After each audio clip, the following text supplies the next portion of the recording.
The first thing he noticed was the sound soft, hurried, wrong for the hour. Hens didn't cluck like that unless something was disturbing them. And Coy Mercer knew the language of animals better than most men knew their own hearts. Dawn hadn't yet broken the ridge, the sky still bruised purple and gray, when he swung down from his horse and moved quiet as dust toward the coop. He didn't reach for his rifle. Thieves came desperate these days, not mean. Hunger stole louder than greed. Still, when he rounded the corner and saw her crouched there, skirts muddied, hair loose and wild as the wind, stuffing eggs into a cloth sack with shaking hands, his chest tightened like he'd been struck. She froze when she heard him breathe. Slowly, like a deer sensing death behind it, she turned. Her eyes were dark and too large for her face, rimmed red with fear and exhaustion. She didn't scream. She didn't run. She just stared at him, waiting for the world to decide her fate. Coy stood there longer than he should have, the morning cold biting through his coat, thinking how small she was, how thin, how a person could vanish from the earth if no one noticed. "You planning on paying for those?" he asked, voice low, not unkind. Her chin lifted though her hands shook. "I can work," she said fast. "I'll scrub, cook, mend anything. Just don't take me to the sheriff." He glanced at the sack, half a dozen eggs at most. Not a crime worth hanging a soul for. He sighed, rubbing a hand over his jaw. "Name," he said. "Leela," she whispered. It fit her somehow, soft but stubborn. He nodded toward the house. "You hungry?" Her breath hitched, and in that moment he saw it all: weeks without warmth, days without enough food. A life that had narrowed down to stealing eggs before sunrise. She nodded once. Coy turned away, already walking. "Come on then," he said. "Let's eat." She sat at his table like she didn't belong there, hands folded tight in her lap, eyes darting at every creak of the old house.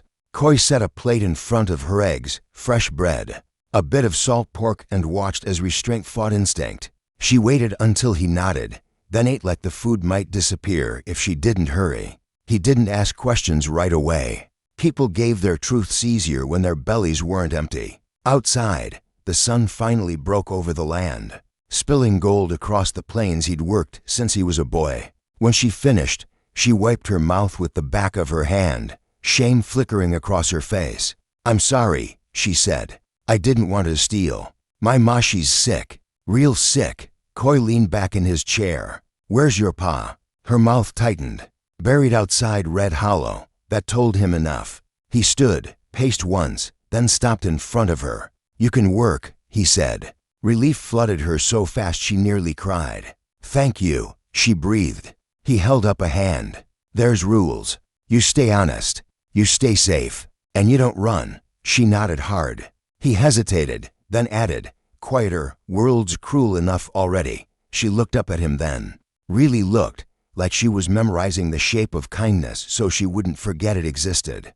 Coy turned away before that look could lodge itself somewhere dangerous in his chest. He told himself this was just mercy, just a job, just a girl who needed help.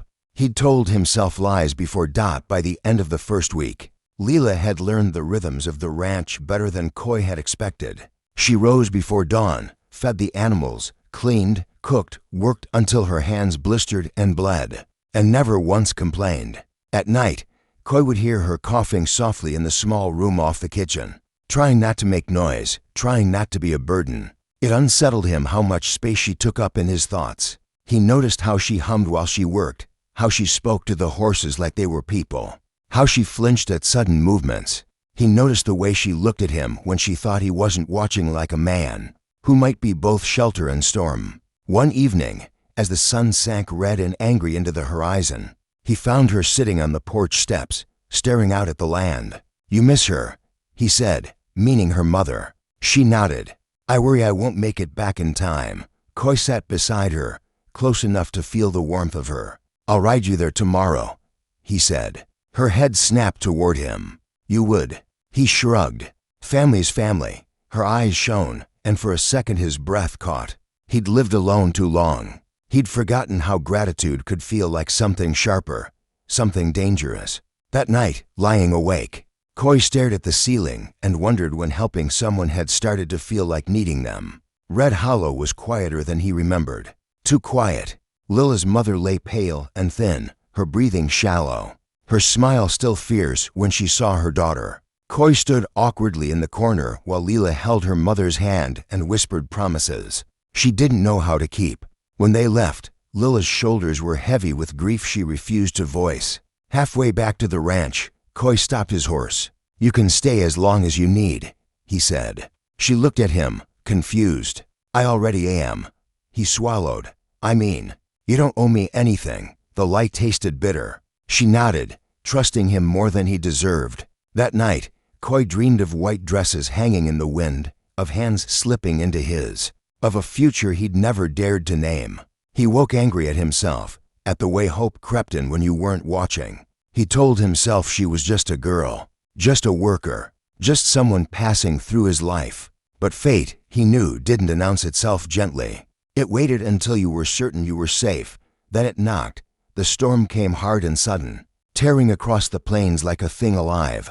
Koi and Lila barely made it back to the house before the rain fell in sheets, thunder cracking the sky open. When a tree came down near the barn, Koi ran out without thinking. Lila followed, shouting his name. He slipped in the mud, pain exploding up his leg. By the time she reached him, he was bleeding and swearing through clenched teeth. She tore her skirt to bind his wound, hands steady despite the fear in her eyes. "Don't you dare die," she said fiercely. He laughed, breathless. "Bossy for a hired hand." "I mean it," she snapped, tears mixing with rain. Something in him broke then, when the storm finally passed, and they sat inside, close by necessity. Koi looked at her and realized the truth had been waiting all along. Mercy had turned into something else, something permanent. He cleared his throat, heart pounding like hooves on hard ground. "Lila," he said. She looked up. "You came here stealing eggs to survive." He met her gaze, steady, certain. "I can't offer you riches, but I can offer you work. Or you can wear white beside me forever." The words hung between them, fragile and fierce. Lila's breath caught. Outside, the land lay washed clean, waiting. She did not answer him right away. The storm had left the world smelling new, like wet earth and iron, and the silence between them felt louder than thunder ever had. Lila stared at him as if he had spoken a language she did not yet know how to understand. "Wear white beside me forever." No man had ever spoken to her of forever. Men spoke of nights, of bargains, of survival. Forever was a word that belonged to stories mothers told daughters before sleep, not to a girl who had stolen eggs to live. Her hands trembled in her lap. "You don't even know me," she whispered. Koi's jaw tightened. "I know enough," he said. "I know you don't quit. I know you stay when things get hard. I know you'd bleed for someone you love." He paused, voice lowering. "And I know I don't want this place quiet again." Fear flickered across her face, not of him, but of hope. She stood abruptly, pacing the small room like a trapped bird. "Men say things," she said. "They promise, and then the world comes along and takes it all back." Koi rose slowly, careful of his leg. "I won't promise you easy," he said. "Only honest." She stopped in front of him, tears shining, but not falling. "If I say yes," she said, "I won't be someone you saved. I'll be someone who chose." He nodded. "That's the only kind I'd have." The choice settled into her bones like something warm. She didn't smile. She didn't cry. She just breathed long and deep and said, "Then I choose." Word traveled fast across empty land. By the time the preacher rode out 2 weeks later, half the neighboring ranches already knew. Some came with gifts, others with raised brows and unspoken judgments. Koi felt them all and didn't care. He watched Lila move through the days differently now, not lighter, but steadier, like someone who had planted their feet. She sewed a dress from borrowed fabric, plain and white, her fingers careful, reverent. At night they spoke quietly, learning the edges of each other. He told her about the brother he'd buried, the years of silence after. She told him about nights she'd gone hungry so her mother wouldn't. They did not touch beyond what was necessary. Want was patient when it knew it had time. On the morning of the wedding, Koi stood alone in the barn, hands braced on rough wood, fear creeping in like a shadow. What if he failed her? What if love wasn't enough to keep the world from biting down hard? He heard footsteps and turned to see her standing there, dressed simple, hair braided, eyes calm. "I wanted to see you," she said. Before, he searched her face for doubt and found none. She reached out, fingers brushing his. "Whatever comes," she said, "we face it forward." He nodded, throat tight. Outside, the land stretched wide, and waiting. Married life did not soften the world, but it softened them. Days were still long, work still heavy, money still scarce. But laughter found its way into corners it had never lived before. Leela brought color into the house, flowers on the table, songs in the morning. Coy learned the shape of her moods, the way she grew quiet when worried, fierce when wronged. Trouble came, as it always did. A drought tightened the land, cattle sickened, a neighboring rancher accused Coy of theft. Words turned to fists one hot afternoon, blood staining dust. Leela stood between them when it ended, her voice cutting sharper than any blade. "Enough," she said. Coy saw then that marrying her hadn't made her smaller, it had given her ground to stand on. When Coy was laid up again, feverish and weak, it was Leela who kept the ranch alive, who rode fences and bartered supplies, who refused to let fear decide their future. At night, when Coy woke shaking from pain or memory, her hand was there, anchoring him. Love did not arrive as a grand thing. It revealed itself in the staying. Winter came hard. Lila's mother passed quietly before the snow broke. Grief settled heavy and familiar, but this time Leela did not carry it alone. Coy buried her mother on a rise overlooking the land, the wind cold and clean. Leela wept into his coat, and he held her without words. In the months that followed, life stitched itself together again. The ranch survived. They survived. One evening, as the sun dipped low and the world glowed gold, Leela stood on the porch, hand resting over her belly, a soft smile playing at her lips. Coy joined her, following her gaze. "I think," she said gently, "we're not alone anymore." His breath caught. He laughed, then cried, then pulled her close. The land stretched before them, endless and unforgiving and beautiful. Once she had come to it desperate and afraid, stealing eggs to live another day. Now she stood rooted, chosen, choosing still. Coy kissed her temple, heart full and steady. The world would never stop testing them, but they had built something the storm couldn't wash away. And that, he knew, was forever. Time did not slow for love. It tested it. Spring came late that year, and when it came, it arrived mean.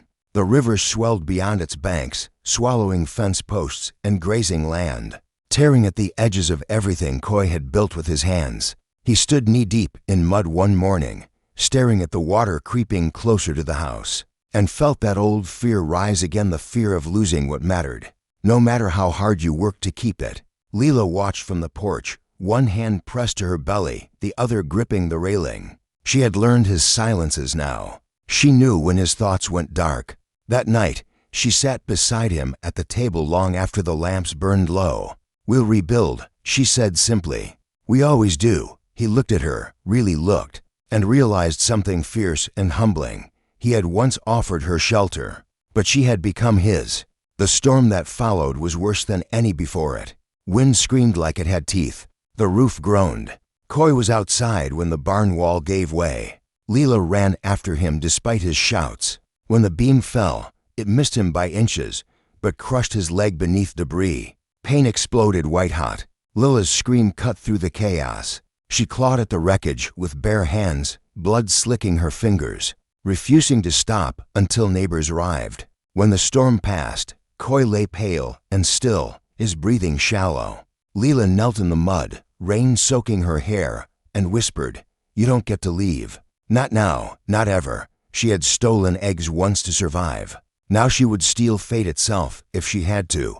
Recovery was slow and uncertain. Coy drifted in and out of fever, haunted by dreams of the past and visions of a future he feared he would never walk into. Leela became the center of everything, his nurse, his strength, the voice that pulled him back when the dark pressed close. She slept in a chair beside his bed, waking at every change in his breath. People came to help, drawn by something stronger than obligation. The ranch was no longer just Coy's, it was theirs. Weeks passed. Coy woke one morning to sunlight and birdsong, and Lila's head resting on the mattress beside him. He lifted his hand, weak but steady enough, and touched her hair. She startled awake, eyes wide, then laughed through tears when she saw him watching her. "You're not done yet," she said. He smiled faintly. "Neither are you." Outside, life continued its patient work. Grass pushed through mud. Fences were raised again. Love did not erase hardship, but it gave it meaning. Coy learned to walk with a limp. Leela learned the shape of fear that comes with loving deeply. Together, they learned that forever was not a promise carved in stone, it was a choice made every single day. The child arrived on a quiet morning, the sky pale and endless. Coy paced like a man facing judgment, hands shaking worse than they ever had in a storm. When the cry finally came, sharp and alive, it broke something open in him he hadn't known was still closed. Leela lay exhausted and glowing, placing the small, warm bundle into his arms. "Meet your daughter," she whispered. He looked down at the tiny face, at the life they had made from survival and stubborn hope, and felt the weight of generations settle gently on his shoulders. He thought of the morning he'd found Leela stealing eggs, frightened and thin, and marveled at how the world could bend so sharply toward grace. Years later, neighbors would tell the story like a legend: the cowboy and the girl, the eggs, the impossible question. But Coy and Leela knew the truth. It wasn't the question that changed everything. It was the answer. Standing together on the porch as the sun set over land that had tried and failed to break them, Leela leaned into him, her white dress long packed away, her hands strong and sure. Forever, they had learned, wasn't something you waited for. It was something you built day by day, storm by storm, until it stood solid enough to shelter others. And it did.